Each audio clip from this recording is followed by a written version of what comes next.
Walford. Stepping beautifully, Walford getting away. Farah, last chance. Ricky Walford might have fumbled a couple of balls in the first half.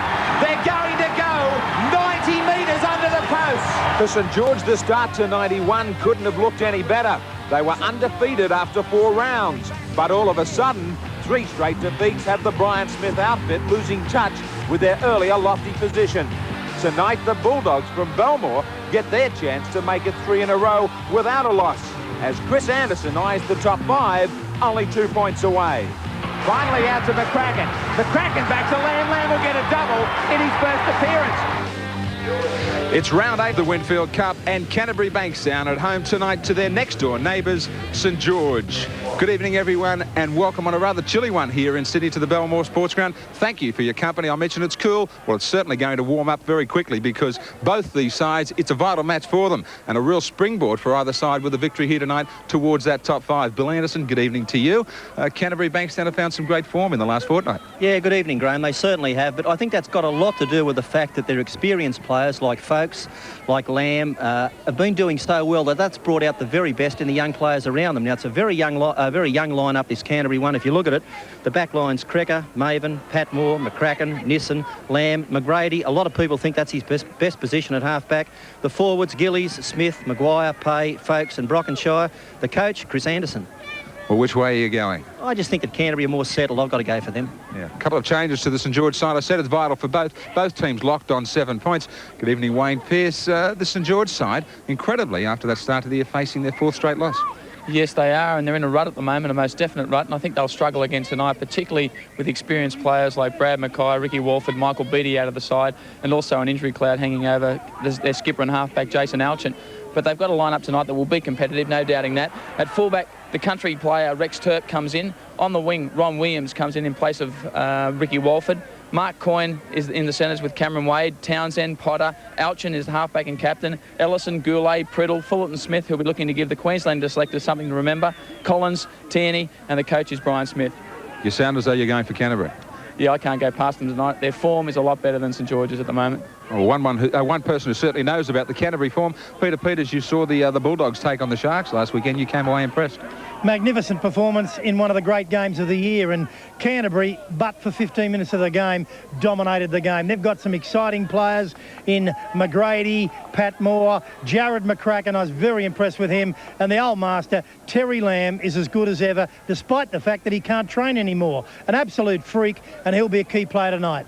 Well, everybody knows I'm going to favour the Bulldogs. I've got to worry, though, if we're going to have to carry you as well. Well, you're going to have to carry me tonight. I went against you last week, and I'd much rather be against you again tonight, but I can't see Canterbury being beaten. All right, well, for all those St George fans out there, that might be just the right kiss for you to get home as far as we're concerned. All 4 going for Canterbury. We'll be back right after this break with all the first half action.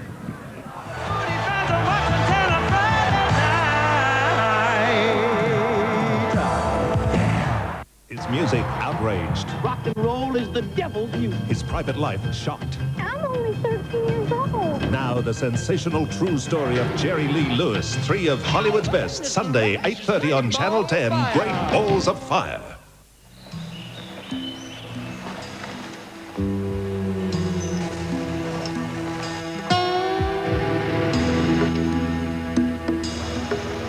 G'day. What's the problem? Oh, the old dear's chucked it in. No worries, I'll give you a hand. Oh, thanks. Gee, she's flash. It does the job. It's a Nissan. That's my car. This Saturday night, the T3 Daredevils will challenge Bronco star Greg Dowling in the Demolition Derby. They'll crash, they'll smash, until only one car is left, the sole survivor. Delightfully dangerous Julie Vine takes on local and interstate stars in the Compact Speed Car Championship. See fireworks, the Ninja Turtles and more. Archerfield International Speedway, 7 o'clock this Saturday night. Which Speedway?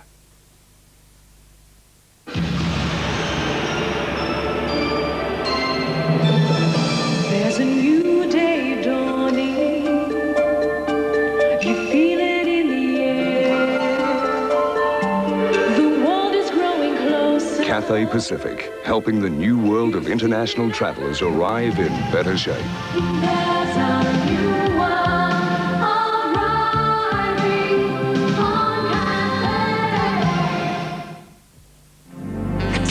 There's one light beer that's so full of real beer flavor, it goes right over the top for taste. Foster's Light. Full beer flavor in a light. Can't see many people out here. Railway never made it. Bitumen stops 200 k's down the track. Well, she's ready to go. Yeah. Reckon this is really gonna put this place on the map. Over the last 5 years, Telecom has invested $530 million in services to remote areas.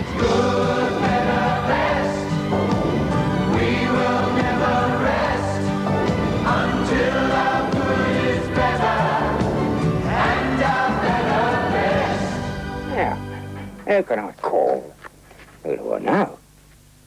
Norths and Newcastle fight it out this Sunday in the MMI Big Game. Both teams are led by Queenslanders. The Bears, captained by Tony Ray. The Knights by Michael Hagan. Both are determined to win. The Bears and the Knights in the MMI Big Game, Sunday, 6:30 on 10. Terry Lamb leads out the Bulldogs at home on Nissan Friday night. It can be a long walk down that tunnel, long and lonely as you try and get your mind on the job. A job hell-bent for victory and 2 Winfield Cup points. They're coming off a 36-8 win over Newcastle and a 20-all draw with Cronulla Canterbury, in good form going into this match at home. Darren Smith last man out as the flags fly here for the blue and white of the Bulldogs. And Terry Lamb showing a new sponsorship announcement for the Canterbury club today. Mobile will be worn on the sleeve by the Bulldogs in signing a new 3-year deal. Jason Alshan leading out St George. Alshan made his name here at Belmore in the blue and white jumper. He comes back tonight, still battling with a knee injury, trying to get St George back on the rails against his old club. They've got plenty of support here too. Next door neighbours to Canterbury. Alshan will be the man who will be trying to organise the play and find some holes up the middle against this Canterbury defence. And Jason Alshan has to run tonight. There's a big question mark about his fitness. He refused to have a knee operation, and tonight he has to run. He can't be a traffic cop as he was in his last appearance against North Sydney. Ricky Walford going back to the bench, out injured tonight. Been battling with a leg injury. Referee 100% fit is Mr. Jeff Weeks. A cool night, as we said, here at Belmore. And St George have won 6 of the last 8 encounters between these two sides. The Saints, in fact, have won the past 2 here at Belmore. Ewan McGrady in at halfback tonight for Kevin Moore, who's out with a hamstring injury.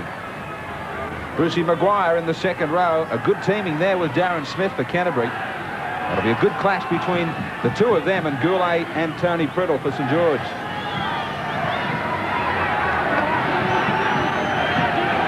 Mark Ellison will get things underway for the Saints. Both sides on 7 points in the Winfield Cup. Just 2 out of the 5.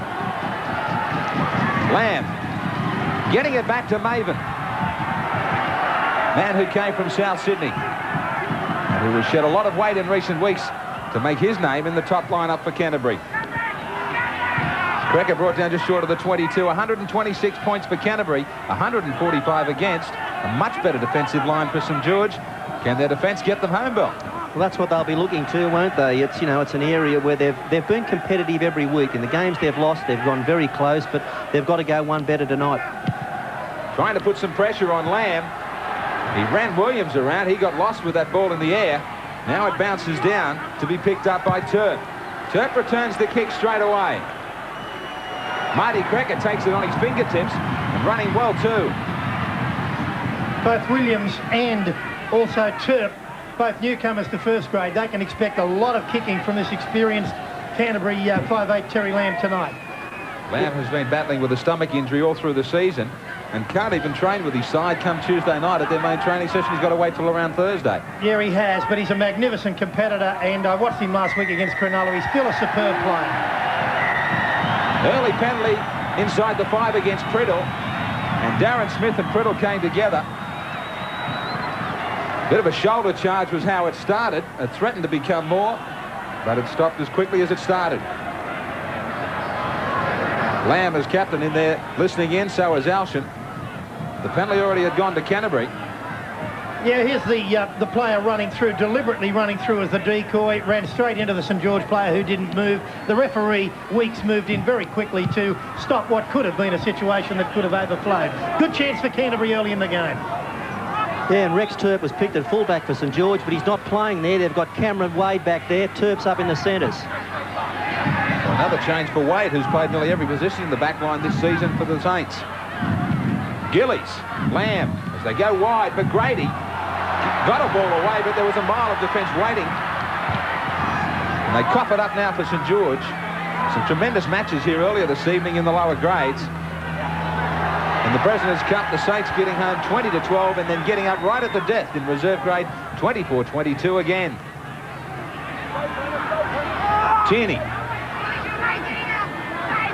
Tierney to play at 41 out for St George. Up the middle, Wayne Collins. He'll be trying to search for some space all night there. He's the danger man amongst the forwards. The kick coming in from Ellison. And a good angle, too, out towards the sideline. Sending it down inside the Canterbury 22. Well, Zorb, what can you tell us about the 3rd of May, 1947? A big occasion for St George. 61 defeated Manly 11. Quite a night out for the Saints. I don't believe it. Well, we thought you'd be able to tell us all about it. We thought you were playing. That was a day when a major illness struck the Manly camp and 35 players were down and out with asthma. And only 3 points for a try then. And it comes for Kreger to join in. What your career started the following year. It certainly did. Canterbury switching it down the blind side. McGrady and Lamb with a run around and a little bit of an overlap for Gillies. But some bad handling from Canterbury in the opening minutes. Bad play down the wrong end of the field for them too. But you can see from here they are prepared to try things, Canterbury. They were pushing the ball around in their own quarter. They were in the hole but came up with a fumble. Bulldogs have won 2 out of 3 here at Belmore this season. Now they're going to be caught for offside. Gillies breaking from the scrum too quickly before that ball came out. He came up with the fumble. Now he's been penalised. No doubt about him being offside there, Simon Gillies. It's a good opportunity for St George. A pretty bungling start by Canterbury Bankstown. Rex Turp in the centres. A try-scoring machine in the lower grades, and his opposition tonight in Jared McCracken was his teammate for Northern Division against France last year. 0-0 on this on Friday night. The Saints and the Bulldogs. Alshan for Ellison. Busting out of one tackle, turning, looking for some support. Right in midfield, the Saints.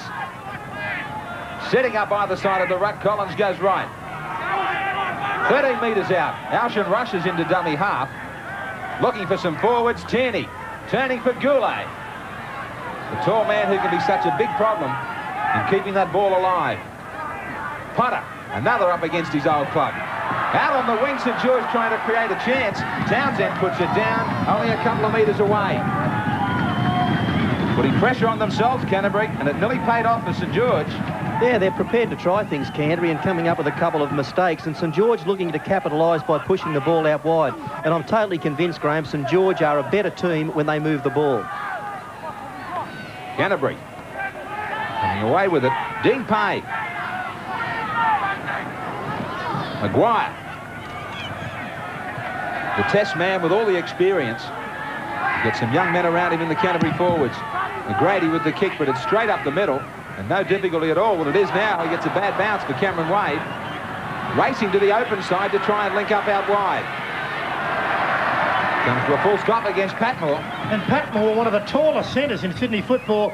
He and McCracken, a very good centre combination for the Canterbury Bankstown side. Very tall player. Goulet breaking the defence and some brittle defence. It's been St George on the attack. Collins cutting men out. Potter wrapped up by Lamb. He won't leave him alone all night. Fullerton Smith. Some names amongst both these sides that could have been used by Queensland selectors in State of Origin. Again, the kick. Finding it nicely inside the Canterbury Bankstown 22 from Ellison. Tidy passage of play in the St George set of sixes. Good steady play by St George. They're much the more composed side early in this game of football at the Belmore Sports Ground. You can see there a much bigger pack, St George. They'd outweigh Canterbury probably by half a stone a man, and they may just well be able to force one against the head here tonight. Greger was heading upfield, but the whistle had well and truly blown before he decided to find a gap in that defence. This one goes against St George for the same reason that Gillies was caught. McGrady to take all the pressure off. 33 metres out from their own line. Folks with a restart. Another penalty against St George. They were too keen to get started in defence against Maven. So McGrady will say thank you to at least another 20 or 30 metres. Well, that's cheap yards. That's money in the bank for Canterbury. 2 penalties and they're going to go 50 metres up the field without having to raise a gallop. From being on the defence, Canterbury now go into all-out attack. Maven in a repeat of what he was trying to do from the last tap. Folks calling for him to get to his feet quickly. Again, it's Maguire. Lamb staying on the left side. Bringing in Darren Smith. A good ball getting back for Pay. Pay trying to straighten up.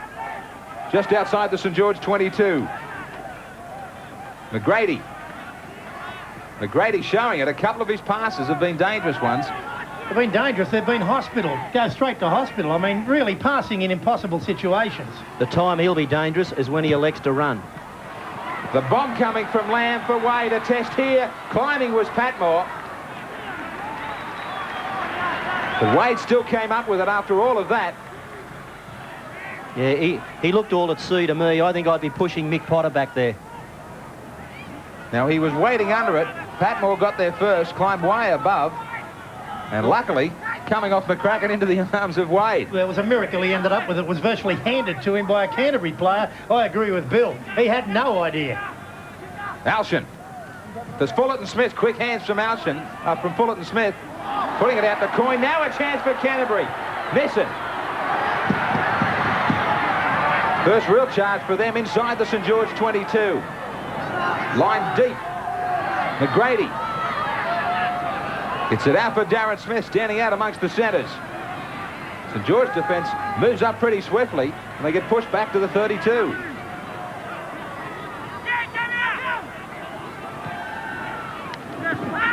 Canterbury forwards just working it away. Brokenshire will set it up for another chance to go back towards their backs. Maguire.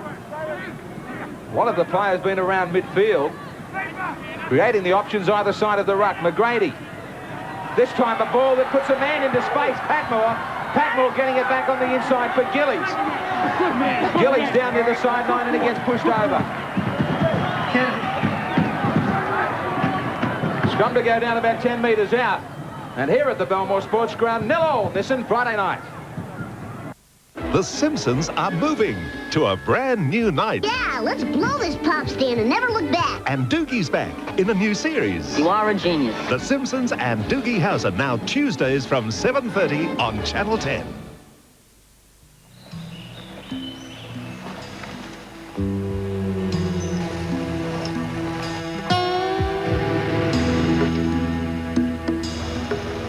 G'day. What's the problem? Oh, the old dear's chucked it in. No worries, I'll give you a hand. Oh, thanks. Gee, she's flash. It does the job. It's a Nissan. That's my car. Ready? Uh-huh. Come on. At Kentucky Fried Chicken, we've cooked up a special surprise for Mum. With every 13-piece pack of chicken, you'll also receive a free family-size apple pie. 13 pieces of chicken and a delicious apple pie, all for only $15.45. Here we go. Oh, what a great surprise. Yeah, everyone. What a special surprise for Mother's Day. Only from Kentucky Fried Chicken. John is a home handyman. Yesterday, he heard about our amazing one-day car park sale on this Saturday at Brett's Windsor and Caboolture Building Supplies. He heard about our half-price or less bargains, like AEG electric drills for $50 and Fowler-coloured toilet suites for just $70. Understandably, the wait until 8 a.m. Saturday has made John a little uptight. The one-day car park sale. You'd be crazy to miss it.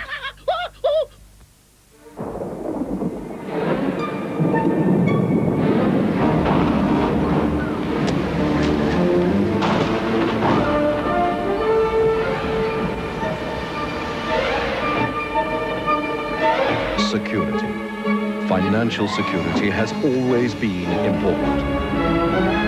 For over a century, it's something one company has always provided. Financial security that is today recognized by a AAA rating. That company is the Colonial Mutual Group.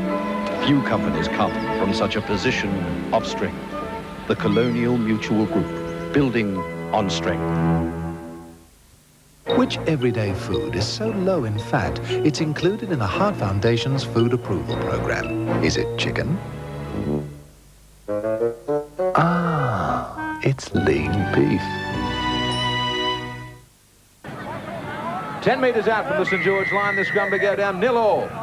The Saints and the Bulldogs. Jeff Weeks wants this scrum to go back in field. Interesting to see in just general play that Ewan McGrady's going to 5'8" and Terry Lamb to halfback.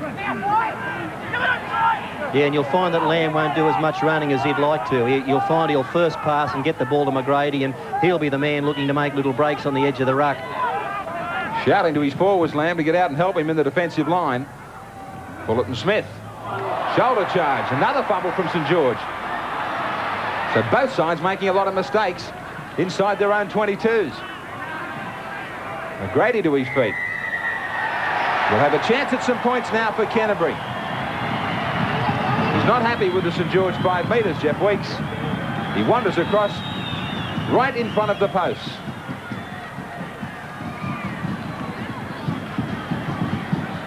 Wandering up to take it is Marty Crecker. Interesting that it won't be Terry Lamb to shoot for goal. Well, that just highlights that Terry Lamb is a player that is very much not a week-to-week proposition, but a half-to-half proposition. He was almost coming off at half-time last week. Now, his stomach muscles have torn away from his rib cage.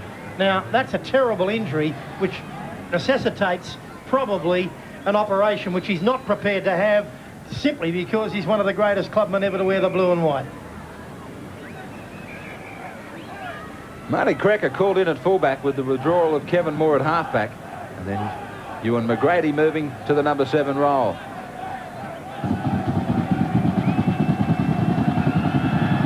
Crecker to get Canterbury on the board. No doubt about it. The Bulldogs grab first blood, 2-0 over St George. First chance for anybody to fly those flags high. A lot of mistakes from both sides. Yeah, there have been. The defence has been pretty intense, but referee Weeks is keeping them back a good 5. The mistakes basically have been the result of ball movement and passing to players in poor positions to receive. Now he'd be watching tonight. Royce Simmons apparently celebrating a birthday yesterday. Surely he's broken out of the 20s by now. Gillies wrapped up inside his 22. Johnny Croucher, what about the footy tab tonight? Graham, there's $50,000 in tonight's Pick the Score dividend pool. Canterbury only very slight favourites on their home ground. 53% going for them to win, 42% for St George and only 5% on the draw. Plenty of support for the Bulldogs to kick a field goal tonight, Graham. The computer tips a Canterbury victory, 16 to 20 points for them, 10 to 14 for St George. Thanks, John. If they're talking about field goals, they'll be sweating on Lamb.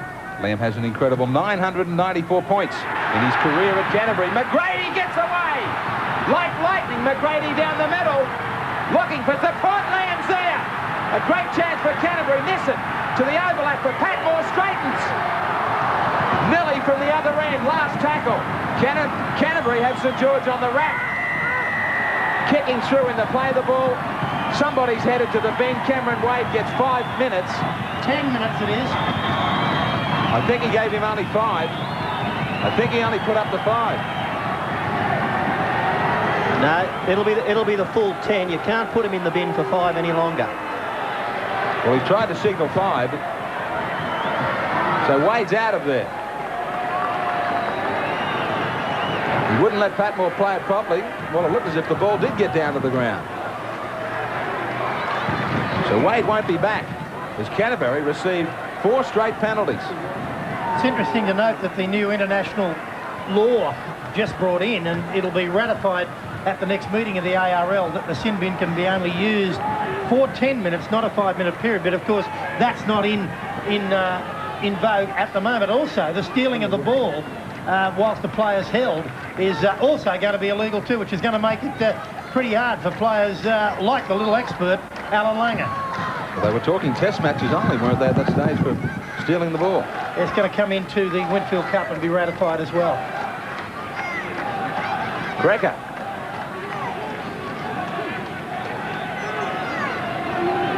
That tough angle, as always, from right out near the sideline. He hit it pretty well, just dies on him. Score remains Canterbury 2, St George 0.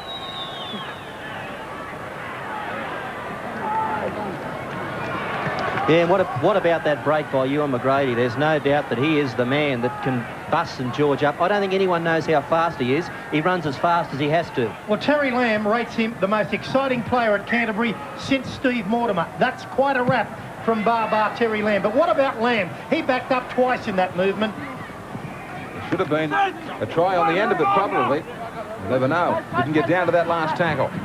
McCracken. Young man who could find himself in the New Zealand side come test time against Australia. Broken child. Lamb trying to switch direction. Linking up with Simon Gillies. A couple of holes starting to appear. St George down to 12 men. Folks. Maguire. Maguire showing it. Trying to keep it alive. Last tackle. McGrady a dummy half. McGrady. The kick to the in goal. Over the head of Potter. Awkward bounce for Potter. Potter in the in goal. He does well to tidy this up. Cool as you please. Potter's going to go back past the 22. And back to McGrady, the man who put in the kick. Tremendous play from Michael Potter. He made his name here at Belmore in the fullback role for Canterbury. That's the irony of it. Now, penalty against Canterbury.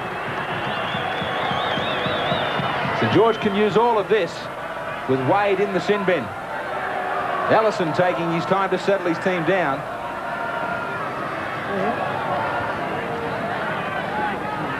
Canterbury was starting to build to something. Yeah, they certainly were, but good play. Good play by Michael Potter, as you say. He knows every blade of grass here at Belmore. For St George tonight, I think this is a make or break game. If Alchin can stand up and can be competitive tonight and carry that injury that he's got, they can go places. If they don't, tonight could be the start of a long black period for St George. It was Tierney with that strong run. Now Priddle taking over. 5-2 the penalties to Canterbury. Collins looking for something on the blind side. Means Alchin has to shorten up the back line, come into the dummy half roll. Tierney with another run. Handling errors going against St George just. Alchin wants to switch it. Alchin to Coyne. Coyne? Well, there was some pedestrian defence there. They just opened up and said, come through. Last tackle. Alchin, a little kick. And a knock on from Canterbury. So they'll have more possession. Good decision from Weeks. I think it was Nissen that did get a hand to it here. Well, here's Jason Alchin with a grubber kick through. The ball, I didn't think was knocked forward, and on the replay, the Nissen replay, showed that perhaps that's an error by referee Weeks. Ellison, across the paddock. He tries to get a miracle ball away, and they let Canterbury off the hook. Jason Alchin showed there that he's not 100% fit, but he is at least running enough to put the defence in two minds, and that's all he's got to do. He's just got to prove a menace in the back of their mind. He doesn't have to run to get tackled, just run to make them think that he might try to break the line. Folks, using all his experience as his side, handles a bit of heat here, just settles one up the middle. Bill, I disagree. I think they need a general, not a traffic cop. Well, that was another mistake. I think he can be a general, but I also think he's got to put a little bit of doubt in their mind. He doesn't have to run 100 metres, but he's got to make them think he might be able to. Well, McGrady being hard done by as St George got away with a steal.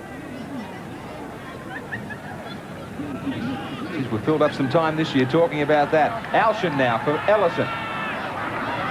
Ellison wrapped up, ball and all by Lamb. Friddle. He and Goulet are the ones who need the big games in the back row tonight.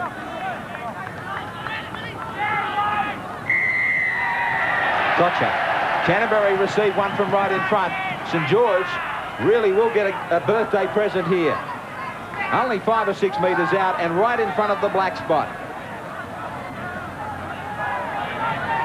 You can just about throw them over for here.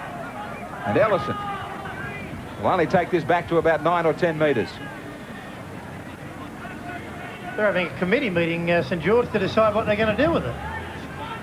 Waiting for a little bit of sand, which was late. They're going to take as long as they can to get 13 players back on the field. It's what they're going to do. So handling is a problem for both sides at the start of this match. Well, there's a fair bit of dew on the grass down here, Graham, too, which wouldn't be helping the handling at this stage of the match, and that will get heavier as the match goes on. Trying to get away too many miracle balls, it appears, though, Wayne, at the wrong end of the field. That's for sure, and I think Canterbury in particular have been the guiltiest party on that behalf. Ellison trying to make them pay with 2 points.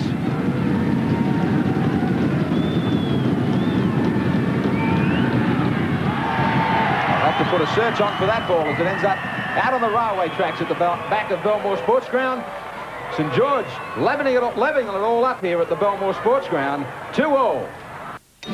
It's an outrageous clash of cultures when Bill Collins presents the multi-award-winning comedy about a gift that nobody wanted.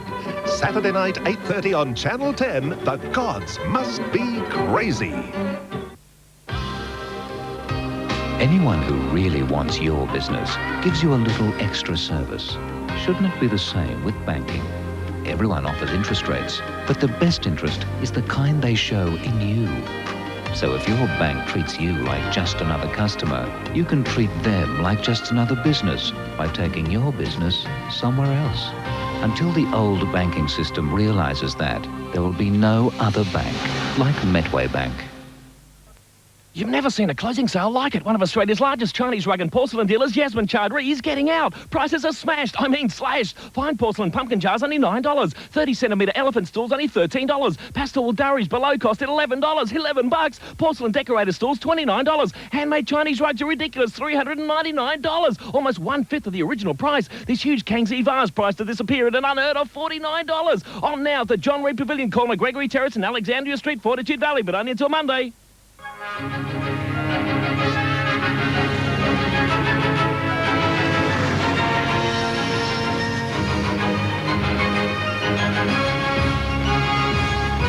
Where do millions of jets, helicopters, planes, trains and trucks go when they're low on fuel? The same place you do. BP. BP on the move. Which everyday food is so low in fat, it's included in the Heart Foundation's food approval program? Is it chicken? Ah, it's lean beef. There's one light beer that's so full of real beer flavor, it goes right over the top for taste. Foster's Light. Full beer flavor in a light.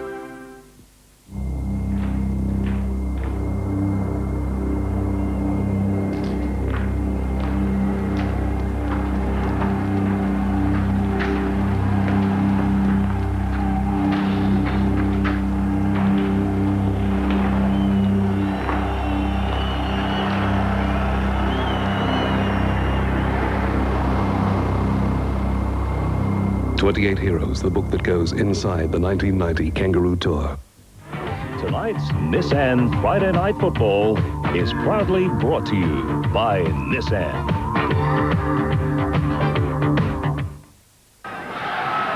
Two old Canterbury and St George, Nissan Friday night.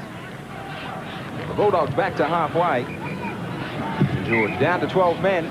Cameron Wade in the bin. Potter. Drop back at fullback to cover for him. Treadle. Lamb goes high and wrestles him to the ground. Some sloppy play amongst the rucks right throughout this match too, as well in the play the ball situation. Tierney. And plenty of one out running amongst the forwards as well. Fullerton Smith. Tremendous hit was put on him by Dean Pay. Make no mistake about that. The tackle earned the error here. never really in control. I think he knew what was about to come. Pay just launched himself at him. Right under the ribs. St George's best forward so far tonight in attack is Scott Goulet by a long way. There's some more sloppy play from Canterbury Bankstown. That halfback position is really causing them a worry tonight with Moore out. McCracken. It's an interesting point about McGrady, who can be so damaging out of the halfback role as a runner, but Kevin Moore is the organiser. And it's starting to show here as the communications break down amongst the rucks. Over the last couple of weeks, Kevin Moore was the man that Chris Anderson playing at dummy half. And he tended to restructure his back line, and even though they were a man short in the back line, it didn't really matter. They got such good service from Kevin. But now I think you can see the lack of combination there. Folks has had to move into the dummy half role. Lamb playing at half back and McGrady at 5'8". They're going to take a little bit of time to fit all this together. A slow start from both sides. Williams in for Ricky Walford. Lamb, allaying that injury, making a number of tackles so far. Goulet, pushed back by some strong defence. Riddle. Canterbury got a hand to it. There'll be 6 more for the Saints. Now, Paul Osborne's on for Wally Fulton-Smith, who's made a couple of handling errors early in the game. Osborne with his first touch. That'd be a sacking for Wally Fulton-Smith. I'm fairly convinced he's not injured, and he's paid the penalty, as Wayne Pearce said, for some poor handling. Osborne is a good ball player. 3 times he spilt the ball, Wally Fulton-Smith. Osborne is very clever with a football. Alshin. Loading for Potter. Ellison operating on the short blind, as he has been doing right throughout this first half. And the kick for the sideline. Cameron Wade checking with the timekeepers, trying to get back on the field. They give him the OK. They get back to 13. St George kicking for the sideline a lot in this match, more than they normally do. I'm sure that they're trying to win a couple against the head. Lamb from half-back to McGrady. McGrady to McCracken. Very solidly built. Young centre three-quarter. No marker on him, and he gets it up over halfway. Now Alshin in trouble for St George. I wonder if Alshin has finally found out about whether that knee is 100%. Go. Canterbury heading upfield into St George territory. He's coming off. I'd say he's answered in the negative. David New has rushed out there. McGrady, you can't hang off him. McGrady's got so many men inside. McGrady just picks and chooses. McGrady has made 2 clean breaks. One of them end up in a try. Patmore gets on the end, and the Bulldogs grab the first 4-pointer of the night. On the Nissan replay, it's the player that was always going to make the break. As Graham Hughes said, he threw dummies, they laid off him, and when he claps on the accelerator, he's like a Nissan ZX 300, and away he goes on the Nissan replay, picks up inside big Patmore, and Patmore goes in for the try, and Canterbury Bankstown the try they so desperately needed. Nice switch of play, but here he was taking on a front rower, Tierney, who was filling in. He got around him without much trouble, then positioned his supports on the inside perfectly. Andrew Patmore, 22 years of age, and he just waited on the inside for McGrady to provide the try for him. Marty Kreger will have the kick from about 10 metres in from touch. 50% record. Chris Anderson with a big mate looking right over his shoulder. Ian Schubert alongside.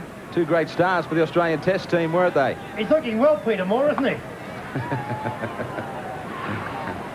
You are on side with him, are you?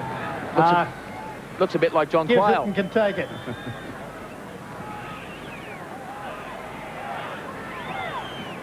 Kreger. The Newcastle Knights. Ready start tonight. And now the goal-kicking duties. Will it break back for him? Perfectly. He makes the try complete. And Canterbury go to an 8-2 lead.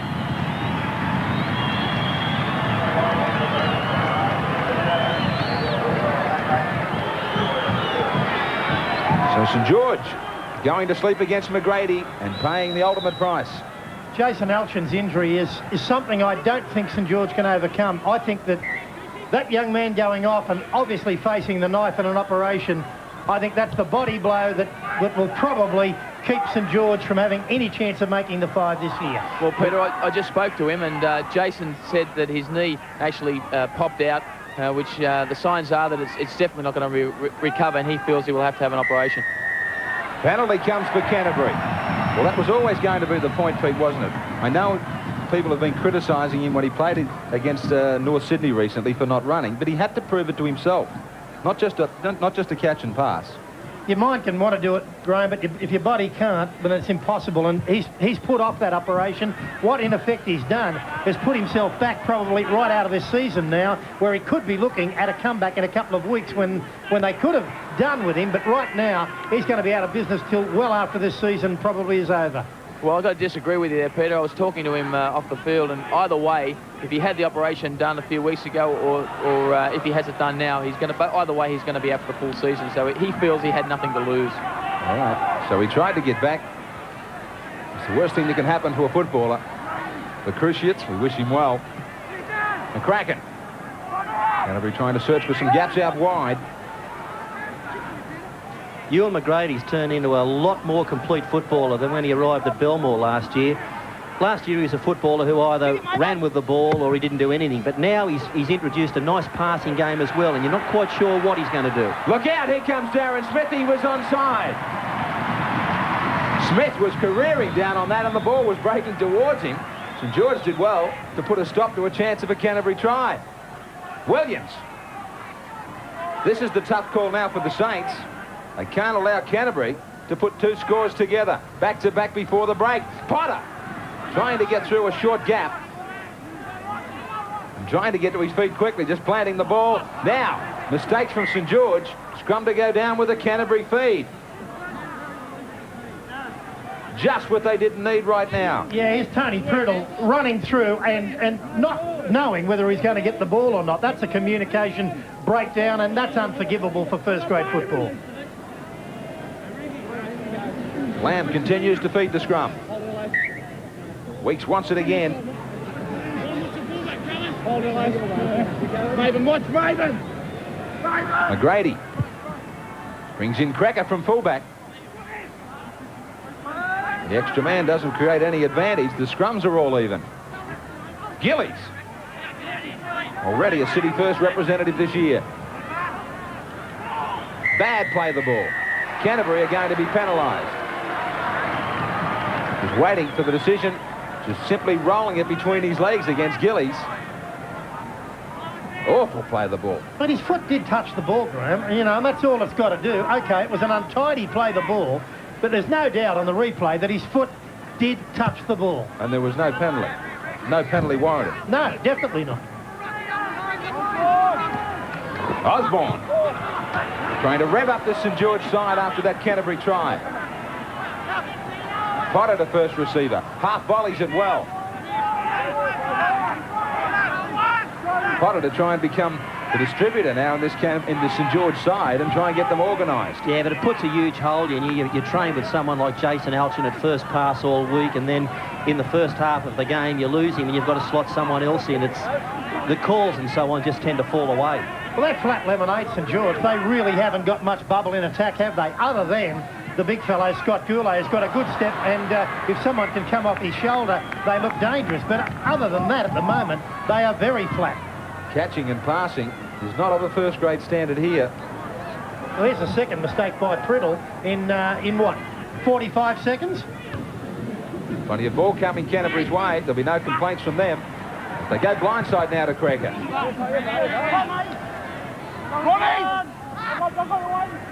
And guilty of plenty of mistakes themselves, though, Canterbury, and slow starters last week against Cronulla. Yeah, they were. This is nothing like the performance they put in against Cronulla. They were very flashy last week, and they weren't making the mistakes that they're making here tonight. Boats. Just up the middle for only a couple of metres. Lamb, McGrady with a ball that Nissen puts down, and St George go on the attack. Now the Saints lose it. Canterbury get it back. It's yours, mine, and everybody's. Who wants it? Nobody. It's like a hand grenade. Nobody wants it at the moment. The side that settles down, this game's there for the taking. Patmore. I had almost forgotten why I no longer coach, but now I remember. Brian Smith and Chris Anderson will really be doing it tough as it goes down again. And then knock-ons both ways. We'll wait for the scrum. It's 8-2, Canterbury over St George. Gags and giggles are moving nights. I knew this couldn't be real. Catch superstars Kirk Cameron, Raymond Burr and Roseanne Barr on super bloopers and new practical jokes at the new time of 6:30 Saturday, followed by Alien Nation on 10.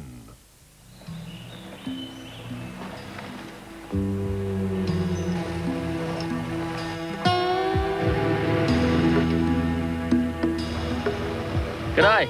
What's the problem? Oh, the old dear's chucked it in. No worries, I'll give you a hand. Oh, thanks. Gee, she's flash. Does the job. It's a Nissan. That's my car. John is a home handyman. Yesterday, he heard about our amazing one-day car park sale on this Saturday at Brett's Windsor and Caboolture Building Supplies. He heard about our half-price or less bargains, like AEG electric drills for $50 and Fowler-coloured toilet suites for just $70. Understandably, the wait until 8 a.m. Saturday has made John a little uptight. The one-day car park sale. He'd be crazy to miss it. Ever since we've redesigned our service stations worldwide, something's happened. Millions of new customers have switched to BP. But more than just a shiny new station, these drivers have discovered BP's advanced fuels and oils for optimum engine performance and the convenience of BP's car washes and shops. So you see, our new green stations brought them in. But it's everything else we do that's bringing them back. BP, on the move. Tell us about your big win, Frank. Well, I'd put $20 on a long shot. It was a shaky start, but I was confident. He hung back, planning his tactics, just like I thought he would. Sure enough, he started gaining on the field. No surprises so far. The crowd went wild, but I remained cool as ice. He was in front, then behind, and then... He netted me a cool $500. Of course, I knew he was going to win. Well done. Well done. No matter what stage of life you're at, you can decide now what you want for your future. Suncorp superannuation means a worry-free retirement. And when you retire or change jobs, you can roll over your superannuation with a Suncorp rollover fund. You have all the security of Suncorp's 75 years experience. For today, for tomorrow, Suncorp. Nissan Friday Night Football from the Belmore Sports Ground. Canterbury ahead by 6. But both sides are playing with a cake of soap. Potter hangs onto it. And now we get a couple of completed passes.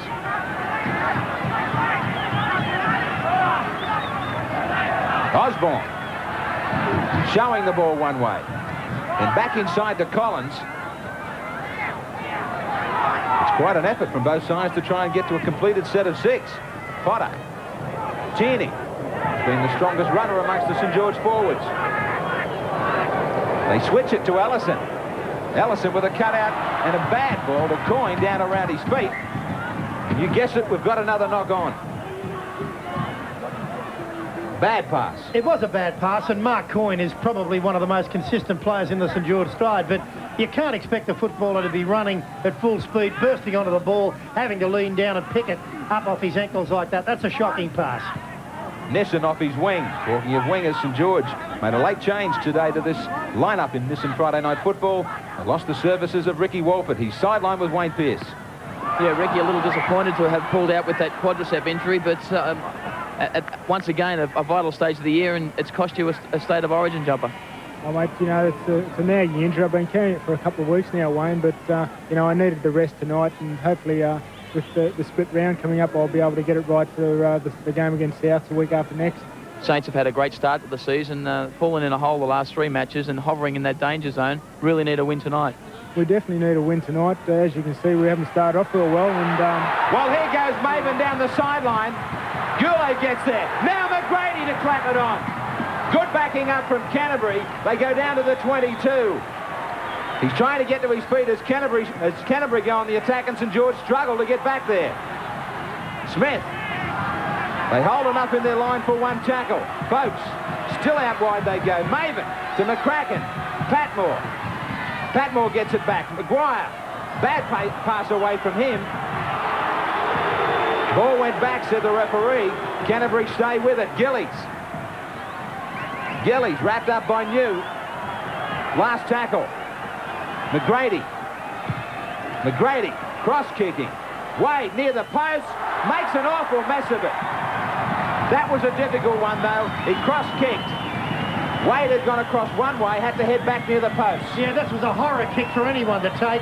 He was worried about the post. The ball almost hit the post on the way down. And for a player that isn't a regular fullback, that was a horror kick to have to take. And I don't blame Cameron Wade, the young fellow, for not taking it. But that's not going to do his confidence any good either. Potter with this restart. We'll quickly try and get you back to Wayne Pearce right now with Ricky Walford on the sideline. Yeah, Ricky, just one final question. Martin Afire coming out in a couple of weeks. Brad Mackay coming back. Obviously looking forward to getting back to some semblance of full strength. Well, it will be the case, mate. In a couple of weeks, we've got a few players coming back. Brad, as you said, and Martin Afire should make a difference to the side. So, you know, we need to win the next couple of games before those guys get back, and hopefully we can get back on the track and win a few more games and hopefully be a force later on in the year to come. Thanks for talking to us, and hopefully you can get back on the paddock next match. Thanks very much, mate. Plenty of injury problems, isn't there, for St George? Great news for them about Martin Afire, though. Patmore. Patmore trying to get it back from McGrady. It was touched by the Saints. Canterbury have got 6 more to go on attack. Lamb quickly into dummy half to try and get this side started for a second try. Brokenshire. Brokenshire strongly to the 22. 8-2 the Bulldogs. Lamb. Maguire. Maguire a short ball to McCracken. Bumping players out of his way. The defence has been good under pressure at the moment. McGrady, again the kick. But it sits up easily. Very easily for the Saints to come away with Townsend. Wade. Vital time for St George, and they've done well to hang on. Plenty of character in that defence. The amazing thing is they've played so badly and they're still in the game. The positive thing is that the way that they've cover defended whenever Canterbury have made those clean breaks. Yes, they have got across just when the occasion needed to cover up. Last tackle against St George. Little kick, charge down. Bouncing away from Collins from McCracken. The ball bouncing nicely for Canterbury in this first 40. They've only turned it into one try, though. Maguire.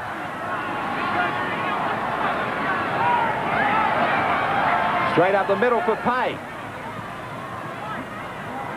Now Canterbury have a backline set. Folks. Folks goes out near the sideline. They try and drag him over. They do drag him over. Should that have been a penalty? Well, Steve Folks is dumbfounded there. The experienced Bulldog looking at the touch judge. Here's the tackle.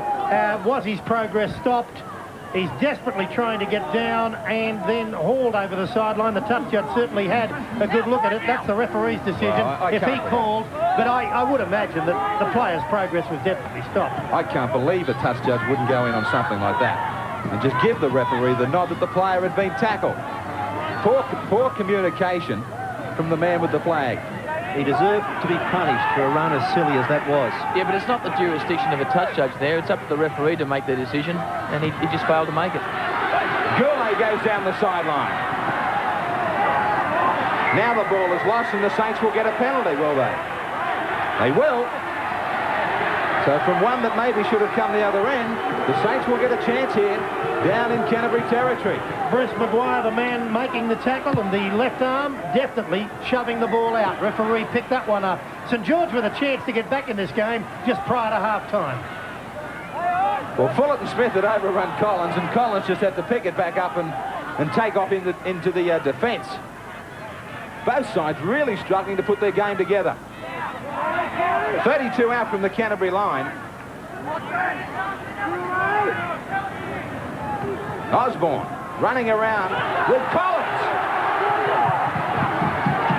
Goulet was claiming that he was impeded as he tried to support Collins. Potter.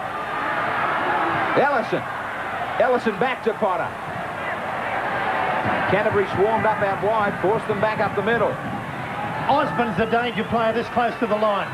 Osborne getting one out for Wayne. It's Coyne, in fact, that joined in. Goulet quickly from dummy half. Osborne, the ball away. And it did nearly result in a try. So a couple of touches from Osborne nearly got them a chance. Yeah, he's certainly a big, strong fellow close to the line, and he does possess a lot of skill. That's a beautiful pass to Williams. It was that good, Williams didn't know it was coming. He thought it was a pizza. A pizza? Takeaway pizza, he thought it was. It was too hot to handle then, the pizza. And we're going to come back to where Goulet was screaming at the touch judge and the referee. A long time ago when Collins made a break. And Patmore was touching his elbow. Use of a forearm might have been the call from the touch judge against Patmore. St George here will just try and grab the 2 points. Now, was this the incident when Collins made the break? Goulet coming through. Patmore was on him. Patmore just grabbing him with the jersey. Yeah, no hint of an elbow there, but he did hang on to him, and, well, Goulet's learnt very quickly that if you have a bit of a whinge to the referee at a vital stage in the game, he's picked up the penalty. Ellison, 1 from 1, that was right in front. Reminder about Sunday. Northston Newcastle, the MMI big game, with a new time of 6:30 on Sunday. For all those fans of The Simpsons, including my daughter, she wants to know all the news about The Simpsons. They have moved to 7:30 p.m. on Tuesday nights. Ellison from out wide, trying to get 2 right on half-time. Great goal from Ellison. Tremendous kick from Ellison. St George well and truly amongst it. Canterbury the only try scorers. Both sides go to the break here on Nissan Friday Night Football. Not playing their best, but Canterbury just in front. 8 points to 4.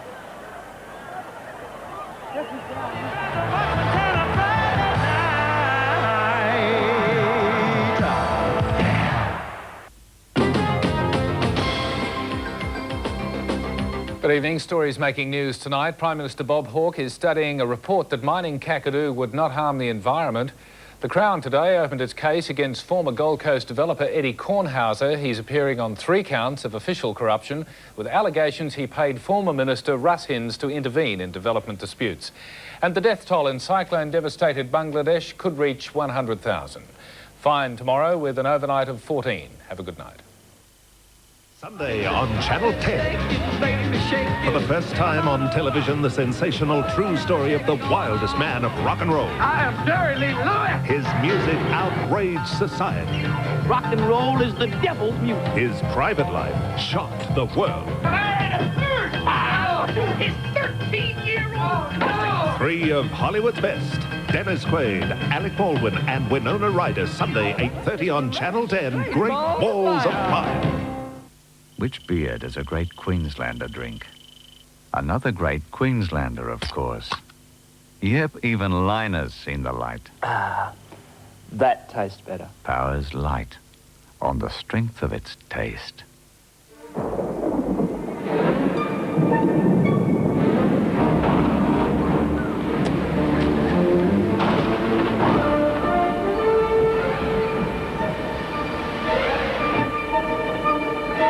Security. Financial security has always been important. For over a century, it's something one company has always provided. Financial security that is today recognized by a AAA rating. That company is the Colonial Mutual Group. Few companies come from such a position of strength. The Colonial Mutual Group, building on strength.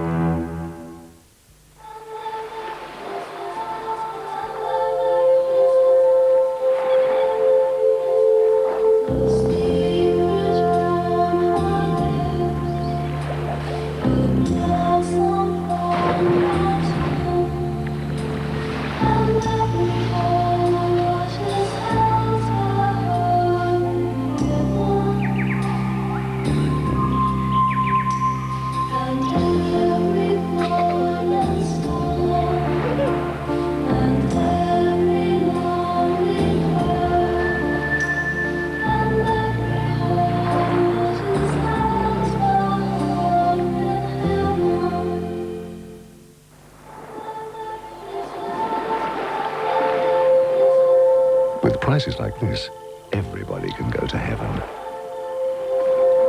So call Australian Airlines or your AFTA travel agent now. Nissan are proud to be associated with Channel 10's coverage of Rugby League.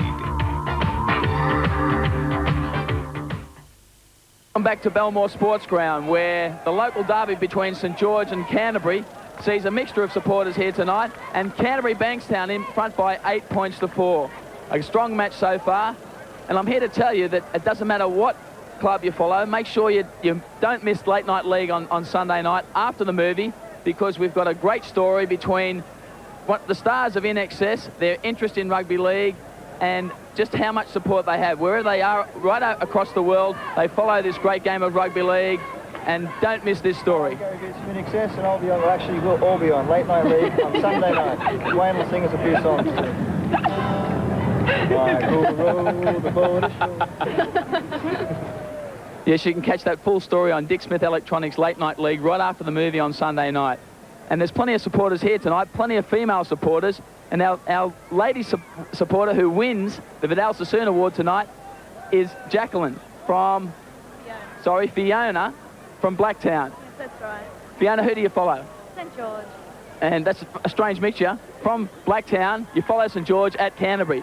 St George have struggled this year. Do you think they can go all the way? Oh, definitely. They possibly, maybe, I don't know really. I think they can. Well, you win out $250 courtesy of Vidal Sassoon, and also 12 months supply of Vidal Sassoon product. Okay, I'd like to thank you, Wayne, and Channel 10 for giving me all this. Thanks very much. I hope St George goes great tonight. Well, from a very happy Fiona, back to you, Graham, in the central commentary box. Yeah, thanks, Wayne. Well, it hasn't been all that good from either Canterbury or St George so far in this Nissan Friday nighter. But the Dogs come back here at Belmore. They've got the only try so far. But there's been a lot of handling mistakes from both sides. Poor handling, in fact. I don't know if, as we see St George come back, Bill, if we're going to start talking about that old hobby horse, these footballs that they use. Well, I'm certainly not going to. I think I've said everything that I can, and the league is having another look at that. But we can't just blame the footballs. We're talking about first-grade footballers here, and some of the handling has been atrocious, and there's no one to blame but themselves. Terry Lamb's not having any trouble with it. He backs up almost every time Canterbury make a break, and he just does look as a class above most of the players out there still. What a marvellous player he's been for the Bulldogs, and he's certainly supporting McGrady, and McGrady's the player that can really win this game for Canterbury. They're more capable of scoring long-distance tries than St George. Yeah, it's been Lamb and McGrady to spark them up. In defence for Canterbury, Maguire has been doing all the sparking with 16. St George 84 tackles. Collins leading the way with 15. Marty Cracker to get things started for Canterbury, who enjoy the lead, but by only 4 points.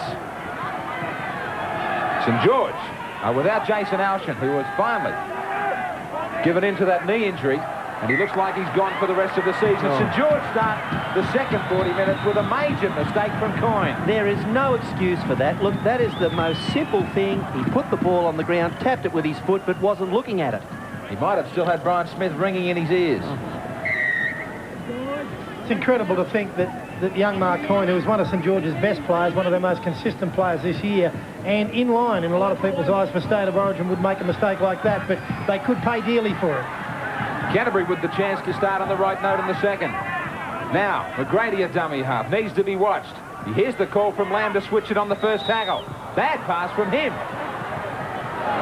So it's still continuing all the handling problems. Canterbury have got back to recover with it. Brokenshire. But it's been the only safe path for both sides. No, it's not. Brokenshire loses it, and St George have got it. There has been no teamwork in this game from either side whatsoever. It has all been individual brilliance, and so far on that score, Lamb and McGrady are ahead on points. Brokenshire was up slowly, even slower. Steve Folkes, who dived at the ball once it was lost. Osborne. Steve Folkes, no tougher competitor. He'll have to be really hurt to go off. Ellison, very quickly for Priddle. Priddle and Fullerton Smith were the major offenders for St George in the first half. And there's an amazing thing. Priddle's caught it and held on to it. Last tackle against the Saints. Ball sitting up over the sideline. And they'll settle for the scrum as Steve Folks rushes back to join the pack. Really favouring that right arm. He's okay. He's got another one. No fear from him, although it is a loose arm. He's only using one at the moment, too. It's not exactly over the shoulder of Brokenshire. Now it is. Lamb gets it. And then back for Maven. Maven gets a good ball away for Cracker. 8-4, Canterbury over St George.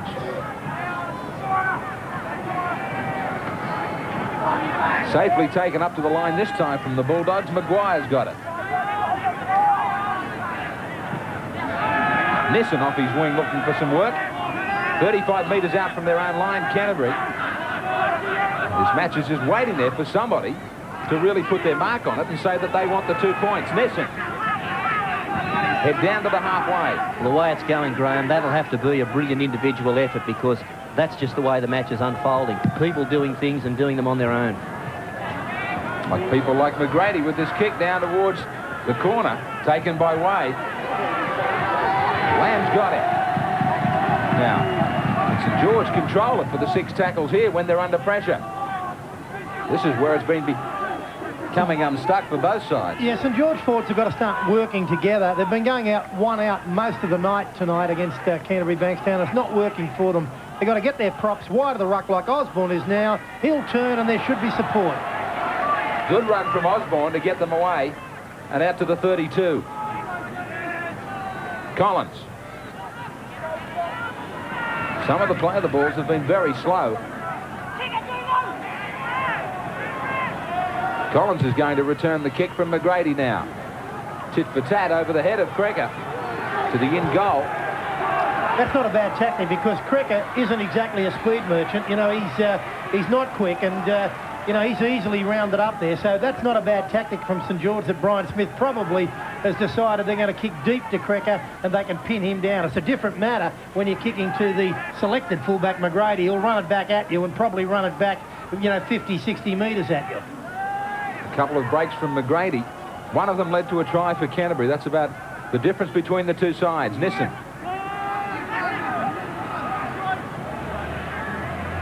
Back it goes to McGrady for the kick once more. Racing across is Cameron Wade, takes it nicely.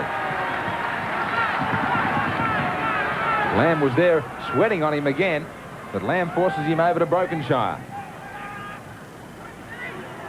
St George now allowing, Canterbury allowed them to make that advantage line pretty easily. Taken again now by Fullerton Smith. Collins switching it, Ellison. Short ball for Goulet. Goulet standing, trying to get it back. David New, who came on for Alshan. Osborne staying wide, flicking it back, but a bad one for New. Potter covering up that Lamb is there. One more tackle for St George. One more tackle to get away from their own half. Driving it low and driving it well in behind Glenn Nissen. So some good kicking from St George. Nice angle for the sideline by Wade. Yeah, it certainly was. The last couple of minutes, St George forwards, obviously, they realised that they've got to get their act together, and no one would be more aware of that than themselves. And they just have lifted their game a little to maybe try and grab a little bit of the ascendancy from Canterbury, even though they trail 8-4. Pete, the way some of them are playing, they're not just playing for the 2 points, they're playing for positions here. They certainly are. I don't think McGrady should be harnessed by being so close to the rucks. I think he's a much more potent attacking force if he's fullback, and even if Canterbury have to switch them around, I would have him at the back.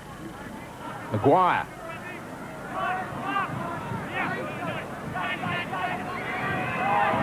Folks trying to bleed it for a penalty, and he's going to get away with it. There's the experience of a couple of hundred games, just making the referee aware that Ellison, who's also had a lot of experience, was there. He just let the ball hit him. He could have picked it up before it hit him, and he just let it strike the player on the ground, Mark Ellison, and Ellison knew what the pinch was for. He was conned by a guy that's been around a long time. A lot of years went into that. Well, not too many years of experience have gone into this. Crecker doesn't find touch, and Williams knocked that back surely. It went back to the train line. No doubt about it. Williams throws it away. One mistake from Cracker. Now Weeks has compounded it here by calling a knock on from Williams. Judge for yourself. Well, the ball goes well and truly back. Incredible. I mean, it went 2 yards back. McCracken straightening up for Canterbury.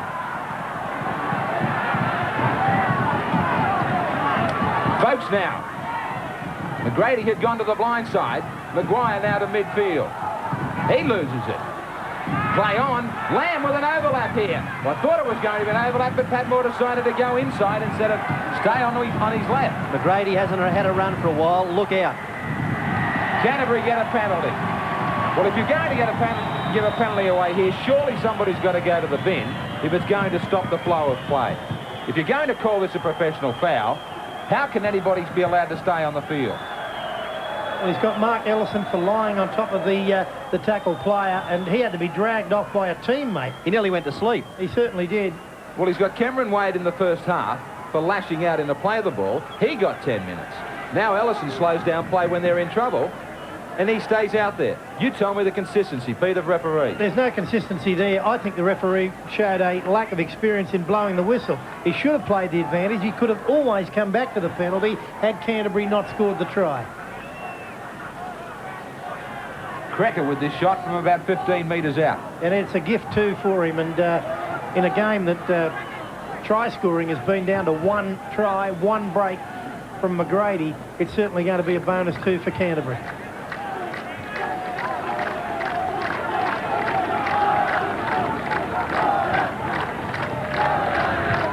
That's the short angle from right next to the post.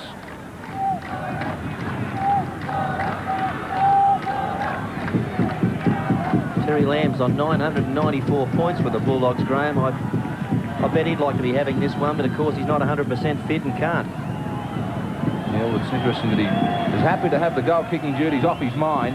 Now it's left for Cracker. He increases the Bulldog lead by 2 more. Aliens are on the move. This should work out nicely. Now, our friendly newcomers... He's a real cool dude, isn't he? ...can be seen 7:30 Saturday. Rambo's got nothing on you, George. Right after Super Bloopers and New Practical Jokes on Channel 10.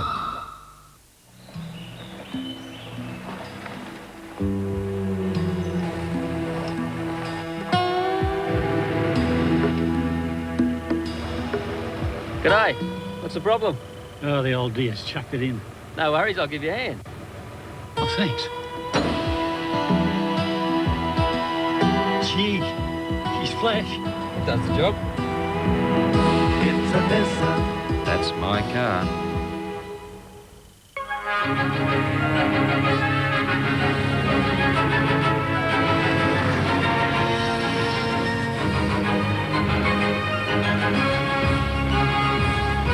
Where do millions of jets, helicopters, planes, trains and trucks go when they're low on fuel? The same place you do. BP. BP on the move. We may choose a different coat in the field, but when it comes to choosing a beer, even Linus seen the light. Powers Light. Our choice on the strength of its taste alone. Ah, that tastes better. Powers Light, on the strength of its taste. ANZ's superannuation products are so easy to understand, the penny is sure to drop. Talk to your financial advisor, or drop into ANZ to see one of ours. This is a Vax, the powerful vacuum cleaner with 3-stage filtering for perfect daily vacuuming.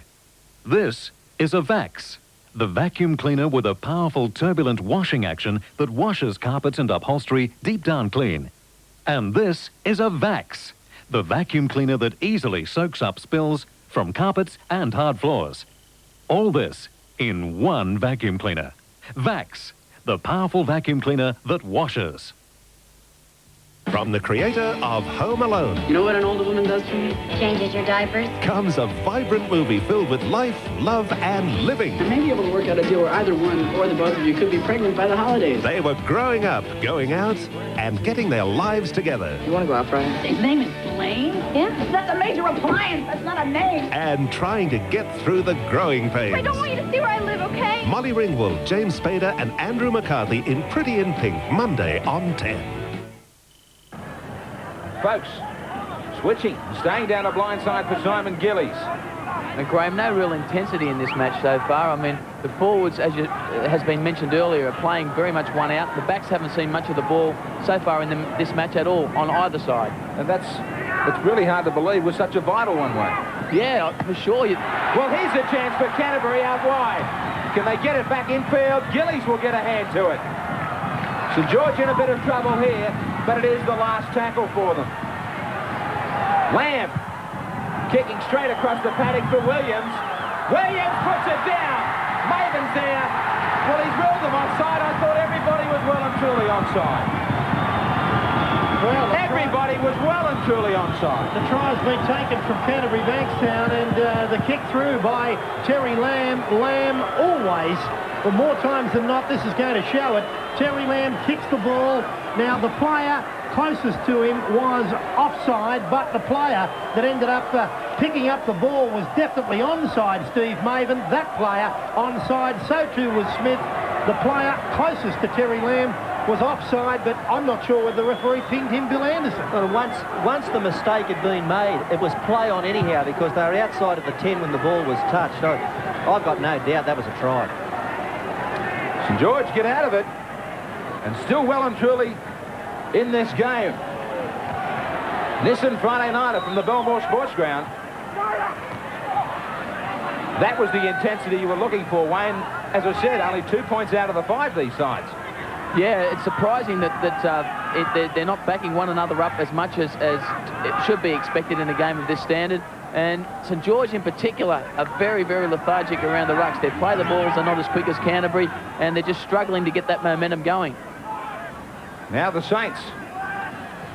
The opportunity to live out of that one. You can't overestimate the value of Terry Lamb to this Canterbury side. If something needs to be done, he does it. A tackle needs to be made or a kick needs to be put in or someone to back up. He just does the lot for them. Whatever he's being paid, he's worth double.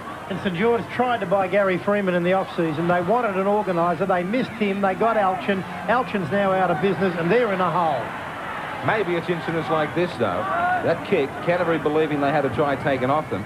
St George a chance to get back into it. Maybe both sides will lift now. A feeling of frustration and urgency from both sides. Well, I think it's lifted already in the second half. I think the urgency is there that was lacking in the first half. And I think this game will finish very strongly. Brokenshire. For Lamb. Drives it low away from Wade. But it will break back towards the St George fullback. Lamb follows his own kick. Now Nissan chasing Wade across. Beautiful tackle to get him 11 metres out from his own line. But that was Terry Lamb again. He kicked the ball, went down on chase, and then dragged the other players down with him. Williams. It's Lamb who forces him back.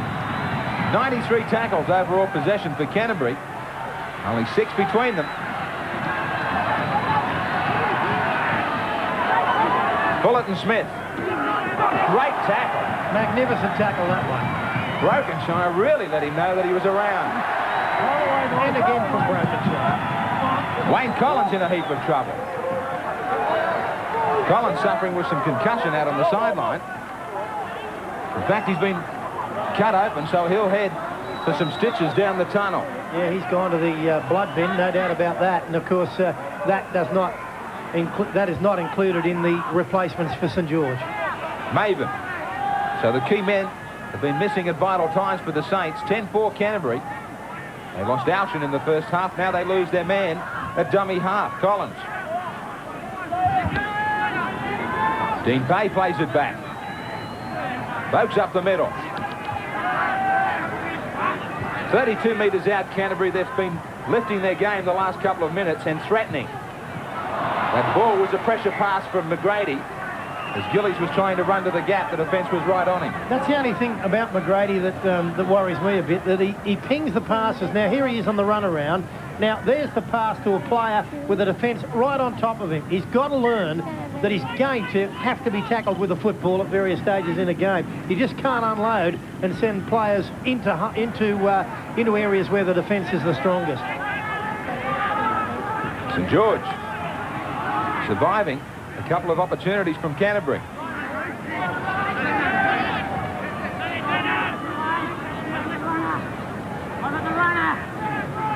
Calls are out for some runners. Brittle is there. The Canterbury defence is there in good numbers too. Fullerton Smith. He had to stop because the ball was thrown behind him. Elliott.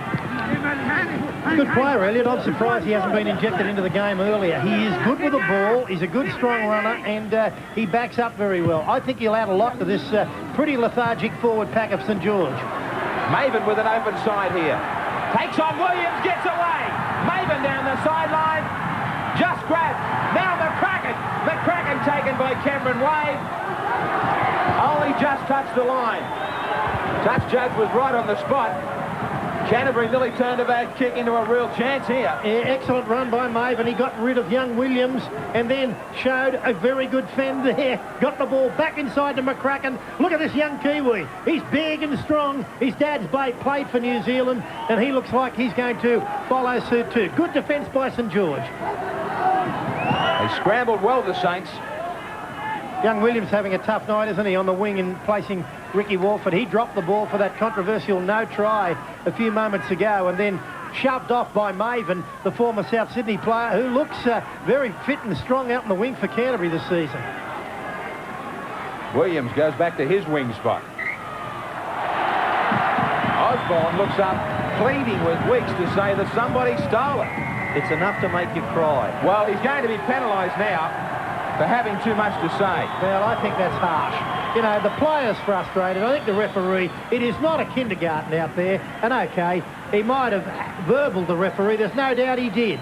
But I reckon with good cause. He was just shoved around on the ground. He was entitled to complain. I think Osborne was hard done by. I thought there was a chance of a Bruce Maguire boot on the other side of that ball.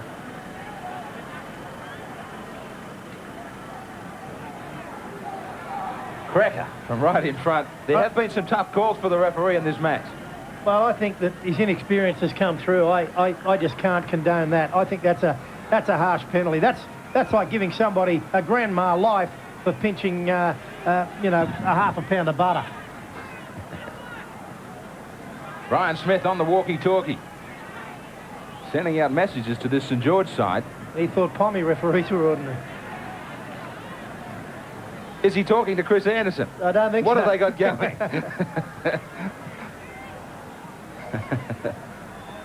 Making a date after the game, both coaches. I think he said, do you want Alchin back? Cracker. He says thank you with another gift from in front. Canterbury 12 now, St George 4. Reminder about Big League on sale at all newsagents and at all the grounds this weekend in round 8 of the Winfield Cup. And plenty of good stories in Big League this week. We start to warm up to State of Origin football. Tremendous first State of Origin will be. And a big pin-up right in the middle too for all Canterbury fans. The Bulldogs of 1991. Hey, getting it back for Cracker. He would have to be happy with his effort. Cracker at fullback for Chris Anderson. He's been busy. And he's kicked the right goals for them too. Now, Potter sets sail. Potter with a brilliant step. Out of absolutely nothing. Potter gets St George and climbs off the floor. He lifts them up and says, let's get back into this game. The Bulldogs go to sleep and the Saints pick up the dregs. And what a crazy game football is. There's the mistake by Nissen.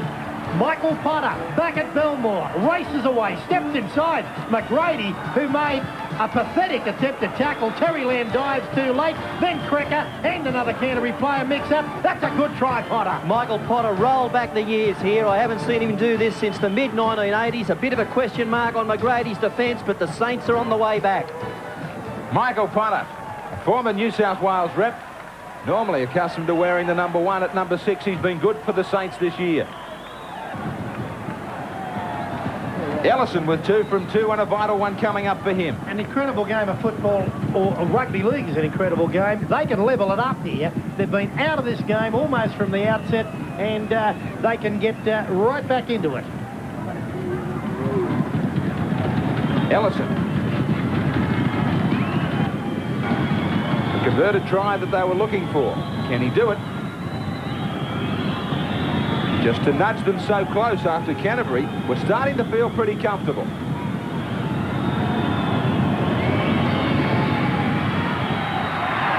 Ellison misses. And the comfort zone remains just a touch for Canterbury now, but St George back in it at 12-8.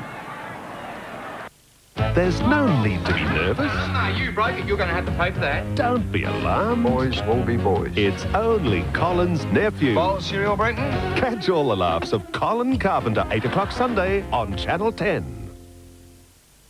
I'd rather have that special taste. I'd rather have Big Rooster. I'd rather have a Big Rooster family dinner for a budget-saving $12.95. Yum, a whole barbecue chicken, 8 roast potatoes, a large serve of juicy peas and a Big Rooster gravy. All for only $12.95. And that's around $3 a head to feed a hungry family of 4. The Big Rooster family dinner, only $12.95. Yes, it's our big chicken for our big steak. I'd rather have Big Rooster. We could bottle the Black Douglas after just 3 years and still call it Scotch. But then the pure Highland water, the barley, and the flavour of the peat would miss out on the 5 extra years to smooth and enhance the character. Is the Scotch you're drinking aged for 8 years or only 3? The Black Douglas, aged in Scotland, all of its 8 years. Mobil presents Dr. Hans Weisbart, Chief Designer, BMW Munich. Performance is not about power. Cars don't need to go any faster. Performance is about your car always running as well as it possibly can. That's performance. And that's when you really enjoy driving. Of course, you have a much better chance of doing so if you're careful about which petrol you use. Mobil Petrol. It's not just the physical injuries. You have to learn to cope with that. It's the sheer waste and the stench of alcohol that stays with you. I'm just ringing to inform you that your daughter Lucy has been involved in a car accident. You'll need to come down. She's probably real bad hurt, you know, car smashed. Where you saw Lucy? This is driver. That looks very messy. Okay, you can't go in there at the moment, mate. I've got to go in there. Do you want to come with us? We'll just have a chat to you for a second. Sure. She's okay for me. The left leg has been damaged quite severely, and there's a possibility that she may lose that leg. We'll also scan her head to look at whether there's any head injury as well. They drink too much and then they drive.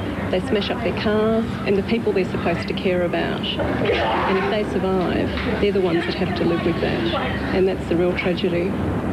If you drink, then drive, you're a bloody idiot. Tonight's Nissan Friday Night Football is proudly brought to you by Nissan.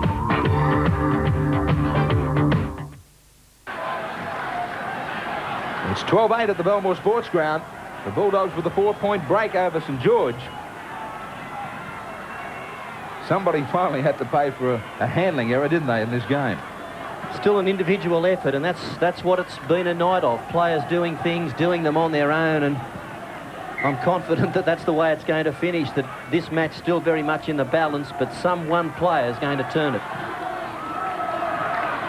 The Saints, is there a new lease of life now?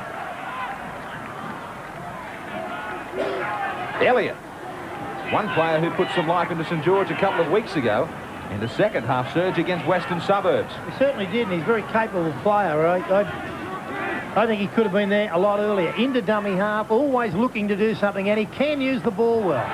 Here come the Saints. Riddle up the middle for Turf. Turf's got support too. Fullerton Smith.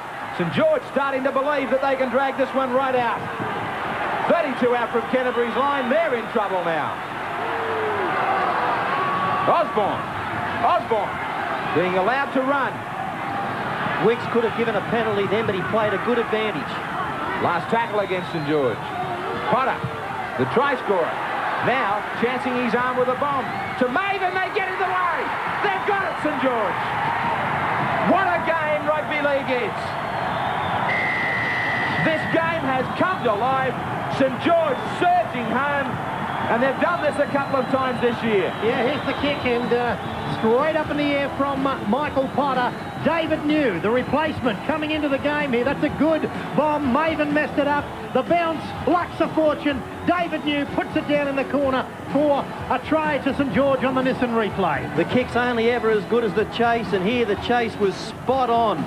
New never took his eye off the ball and bounced back into his arms, and over he crosses in the corner. I told you it was all square. Plenty of confidence here from St George in the chase. You can talk about luck. I mean, it was a pretty ordinary attempted catch, but luck doesn't count if you're not there, and David New was certainly there. He was looking for the ball, and he went over to make the try, make it safe and sound. David New with the try, the replacement for Jason Alshan, but Marty Kreger and Steve Maven have got to reintroduce themselves to each other at training during the week. Well, Someone had to call for it. They almost ironed the other one out. Ellison. 2 from 3. And all of a sudden, this could be a goal that can win the game. He is just the sort of player that can produce it. What an incredible turnaround. In a couple of minutes, St George suddenly surged, and that period of play between the try of Potter and the try from New was all St George forwards. There could be 2 Winfield Cup points hanging on this one. Ellison won't be able to drag it out yet. Nissan Friday Night Football, we're locked together at 12 all. And another change, Graham, too. Troy Castle goes on to replace number 8, Mark Brokenshire. Wayne Pearce, another good, strong performance tonight from Scott Goulet. 1 year in rugby league, and this is, you know, just into his second year. He certainly is improving with every game. He's close to the most improved player in the game. His play last year was dispositional, to say the least. He got lost, particularly in attack. Brian Smith's got him hovering out wide, and he's very, very dangerous whenever he touches the ball. And he does his share in defence, second top tackler in the first half, and certainly working hard in the second. Oh, he's very fit, particularly for a bloke so big. I mean, when you talk about a 6'6" guy doing the work that he does, he's got to be very fit. St George all of a sudden full of running. Elliott. And the coaches will have those walkie-talkies working now, and the message will be field goal. Well, the footy tab punters picked it again in the dividends when we showed at the start of the match, predicting a couple of field goal attempts from Canterbury. They'll be forced to it right now. Kreger, but they've got to get down the other end. Yeah, this is the stage of the game. You tackle for turnovers. And to that point, St George have used a very good kicking game in this second half. They've varied their kickers. That kick was by Matthew Elliott. They've used Wayne Collins. They've used Mark Ellison. They've used Cameron Wade. They've used a variety of kickers so they don't get pinned down. And they're very happy to kick the Kreger. A lot of time left in this one still. 15 minutes. Castle. 12 all. The Dogs and the Saints. Pay. He was standing flat when he got it. Last tackle. They've waited right to the death to put the kick in. It'll be Lamb. Tries to bury it with the chip. St George getting back there. Williams can't cover it. Off the feet. Lamb's offside, but he's tackled without it. Terry Lamb knew he was offside, and he couldn't even go for it. But the tackle was still made on him, and the penalty had to come. Well, here it is over the top. Terry Lamb on the right. He hesitates here, pulls himself away. His foot touches the ball, and then Terry Lamb does the deep sea dive and gets the penalty. But if he's offside and is within 10 metres of the ball, is it play on? Well, the ball had come off the foot of Terry Lamb, and Lamb was offside. McCracken. You take a penalty out of that. Which way do you want to go? Which way do I want to go? I would have played it on, but Canterbury have got it. They've got a chance to pull it out of the fire now. There's got to be a question mark over that. I think if Lamb was unable to go for the ball, then once it touches his foot, he is offside. But if you're offside, you still can't be tackled. You can't be taken out of a play if you're standing there. You're not going for the ball. And all of that's a pineapple because we've got a kick for goal. And the bottom line was Terry Lamb was there, as he always is. He's a player that's got amazing anticipation, probably the best anticipation in the game. That's why he's always there to score the try when it's got to be scored, and he's always there when a break's made. Here's another look at it. The kick through from Lamb. Touched by McCracken. There it is. Lamb's offside. And Cregger's going for goal. And a goal that might win it, but he hooks it badly. Justice. We stay at 12 all here, Canterbury and St George. He's giving his St George side plenty of time to recuperate here. Big set of 6 tackles coming up for them in defence. They needed a good dropout. They didn't get it. Darren Smith, possession in St George territory on the first. They needed that to go down to the other 22. Maven. Couple of chances for him, and he's been good on the wing for Canterbury. He certainly has. It's up to the Canterbury forwards now to drive it towards the centre of the field and as close as they can to the posts. Here's the fresh man. There's the steal. A steal. Canterbury losing possession. St George with the steal. Bullitt and Smith. The Saints relying on Priddle to get them out of there. Good tackle from the Kraken. They've had a lot of success in the last 15 minutes just powering the ball up to Canterbury. I don't know why they've got to change it. They are starting to set themselves and looking to go wide. Elliott for Osborne. Osborne with a difficult ball for Coyne. Now here's some trouble with the Canterbury feed. St George are getting a lot more possession of the football wide of the rucks for Osborne, and when Osborne's wide, he can do things with it. That's a shocking pass, that one, and not a good example of what he can do with the football, but he's getting wider and therefore running at smaller guys and putting players through gaps. Cracker on a blind side.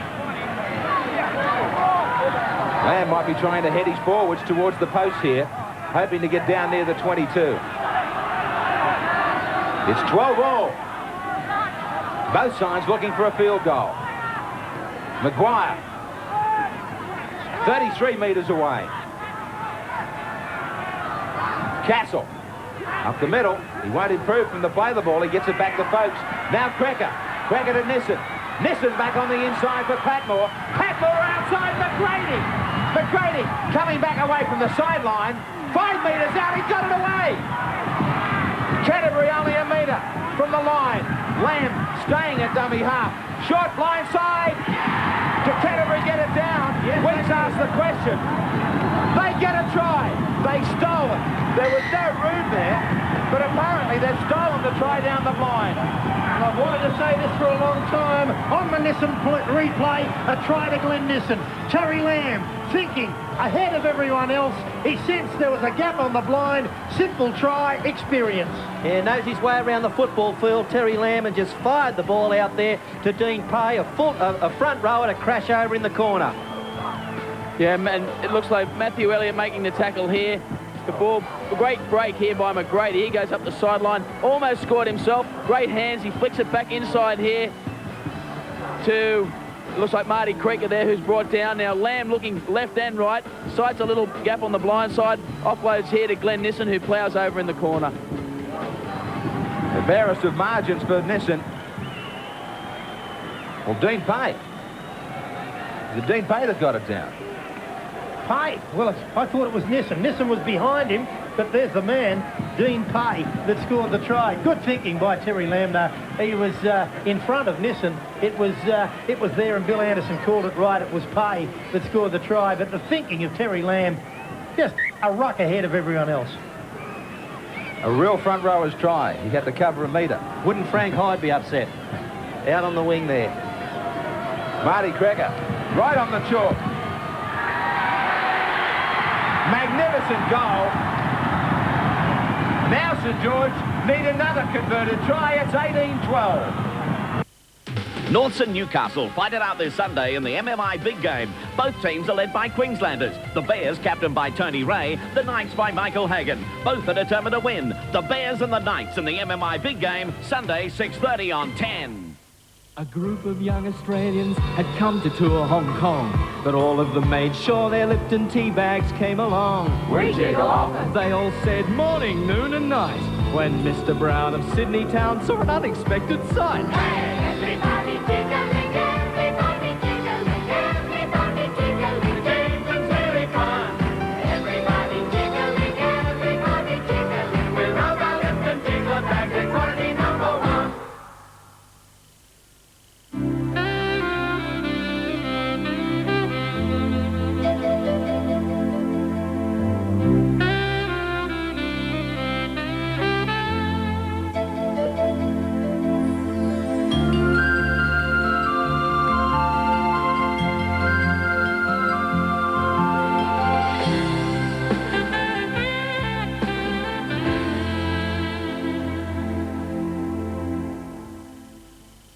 I thought I'd be quite adventurous, so I put our money on the trifecta.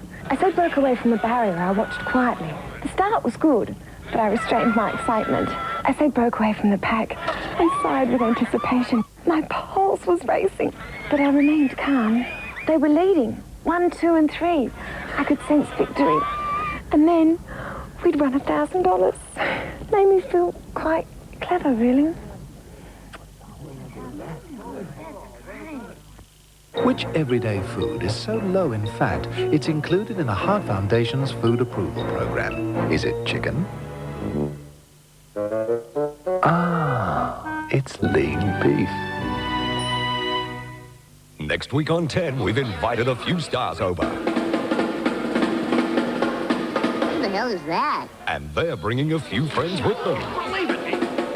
That's me! So reserve the best seat in the house. Wow! Sunday, you better lock up your daughters. He's here! Because here comes the wildest man of rock and roll. I am the goddamn king! Great Balls of Fire. Monday, from the director of Home Alone, Molly Ringwald in Freddie and Pig. Wednesday, Robin Williams and Glenn Close in The World According to God. Take a look at Rachel Ward and Jeff Bridges Thursday in Against All Odds. They don't come any hotter than Tom Cruise Saturday in All the Right Moves. The Stars, the Movies, next week on 10. Only 3.5 minutes. The Saints trying to find a draw here at Belmore. New loses it. His pass gave it away, now he fumbled. Terry Lamb fumbles from the dummy half. Oh, some amazing. And this is the most dangerous position on the field to have a scrum too. I'd be a bit worried if I was the Canterbury side. But most certainly they're giving them the opportunity, Wayne Pearce, to come right back. No doubt. Some foolish handling mistakes in this last couple of minutes. Everybody's trying to rush. Canterbury didn't need to. They go blind through Collins. The hooker gets out there to feed a scrum. And now it's Elliott from dummy half. The Saints. A draw didn't seem on the cards. It might still be, though. Potter, couple of metres away. St George throwing everything into it. 2.5 minutes remaining. Elliott firing it out. Tierney. Did he get it down? No. Held up over the line. St George calling for the in-goal judge to allow a try. No way in the world he got that down. The referee had a good view of it. Right down to the wire here. There's been a lot said about this game. Great ball out and great defence from Canterbury. Yeah, Smith and also Gillies. Now, Gillies is underneath. Look at Smith go over the top. He's not falling in love. He's grabbing that football. Good decision by Weeks and a vital one. And that's the rule I hate in rugby league. You get the ball over the opposition line and then you don't get anything for it. Ball's kicked through. Dead in goal. Will come back to the 22 for Canterbury. They should be able to play out time here. The Saints nearly snatched it. Well, they certainly did, and they've been given several opportunities inside the Canterbury quarter on 3 occasions in the last couple of minutes. Canterbury, if they're going to be a threat in this premiership, have got to learn to play safety first when you've got the game wrapped up. That used to be an art at Canterbury. 1.5 minutes remain. Canterbury were firm favourites going into the game. St George seemingly in a hopeless position when they lost Alshan. Trouble with Wayne Collins when he had to leave the field. So they've done it tough, St George. They have done it tough, and it's been a much improved game in the second half. We predicted it had to come to life, and it did. Can they get it out of here? Canterbury. Castle wraps it up. Last tackle. Lamb stays on a blind. McGrady is open. It'll be Lamb with the kick. Away from Cameron Wade, he sticks out a hand. Good front line from Canterbury. Gillies chasing Wade across. Oh, throws an awful ball. He didn't even look back at Ron Williams. And Canterbury will have the feed, and with it they should wrap up the 2 Winfield Cup points. Fullback's a very difficult position to play, but that's an elementary mistake by young Cameron Wade there. He did not look. He just kept going, threw the ball over his shoulder and hoped that young Williams would be there. And he wasn't. McGrady with the feed. Time almost gone. It's been the story of the last 3 weeks for St George. Been competitive, almost got there, and just missing out. Couple of second half escapes for them. This time they're not going to escape.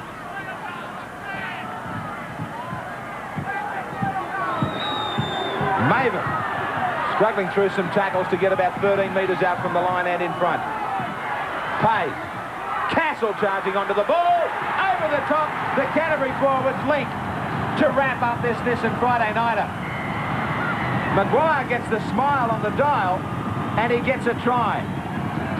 They have done it tough though, even Canterbury. Yeah, they certainly have. On the Nissan replay, Canterbury Bankstown, Castle goes over the top with a pass to Bruce Maguire, and the former Australian forward powers his way over on the Nissan replay. This is a good forward rush, good combination here, drawing the man and passing, and Bruce Maguire put himself on the end of it and crashed over for the try. Some forward power from Canterbury right at the death. Plenty of experience in this man, Bruce Maguire. Good work by Dean Pay, who was quickly into to the area close to the ruck. He got the ball to Castle. Castle over the top for the try scorer, and Canterbury in the end comfortably, but the scoreline doesn't tell the story of the struggle. Well, they'd be happy, the Bulldogs and their coaching staff. Chris Anderson would be happy with the 2 points, but that's all. Ian Schubert, of course, former Eastern Suburbs Kangaroo player, played with Manly, Western Suburbs, and now trying his hand at coaching, and he's got a wealth of knowledge in the game. A good understudy for Chris Anderson at Canterbury. Krecker. A dozen metres to the side of the post. All concentration.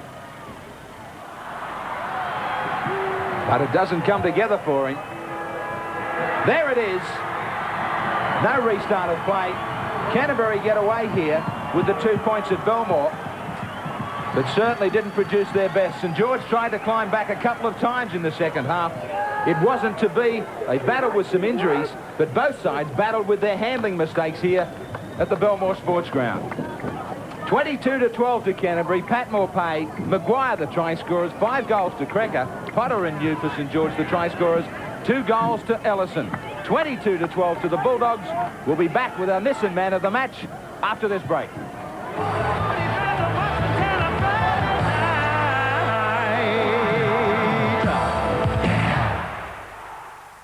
Tuesday, following Neighbours. Hey, cool, man. The Simpsons are on the move. Could be a big opportunity for you. I'll say. To a new night of fun. Wow. Now you'll see all your favourite characters 7:30 Tuesday. Yeah, let's blow this pop stand and never look back. Then at 8... You are a genius. Doogie's back for 91 in a brand new series. You said this was a sperm drive.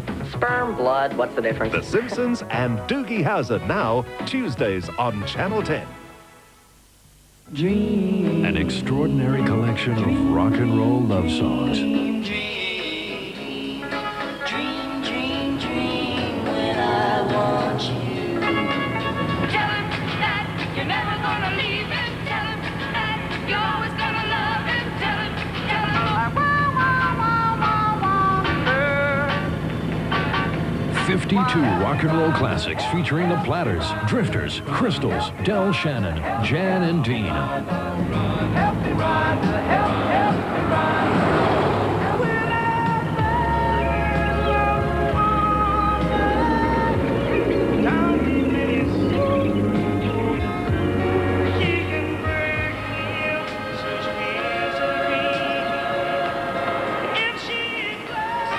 Rock and Roll Love Songs, an outstanding double album out now on compact disc, cassette, and LP. Hurry. Oh, you'll miss it too. What makes Sizzler special? I help myself to these tempting treats, and voila, dessert delight. And it's all included in the Sizzler all-you-can-eat soup, salad, pasta, and dessert bars. Sizzler.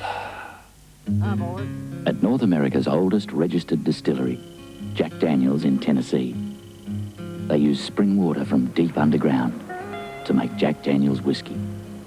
And they smooth every drop of their whiskey through huge mellowing vats, something no other distiller still does. At Jack Daniel's, they've insisted on spring water and extra mellowing since 1866. After a sip of their whiskey, you'll be glad they always will. Jack Daniel's Tennessee whiskey.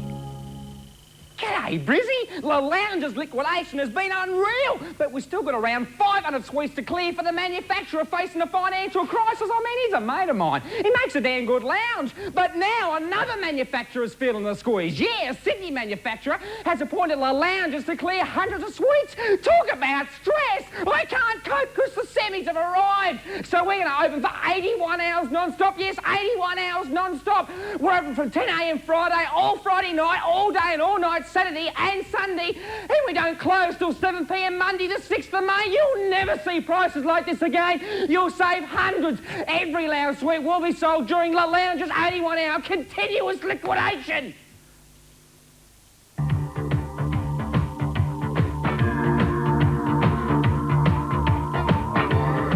Maybe not at their best tonight, Canterbury Bankstown, but when they were in trouble, we thought the Canterbury skipper settled them down. Terry Lamb as our Nissan man of the match. Terry, you seemed as though the side left their best form in their recent performances against Newcastle and Cronulla.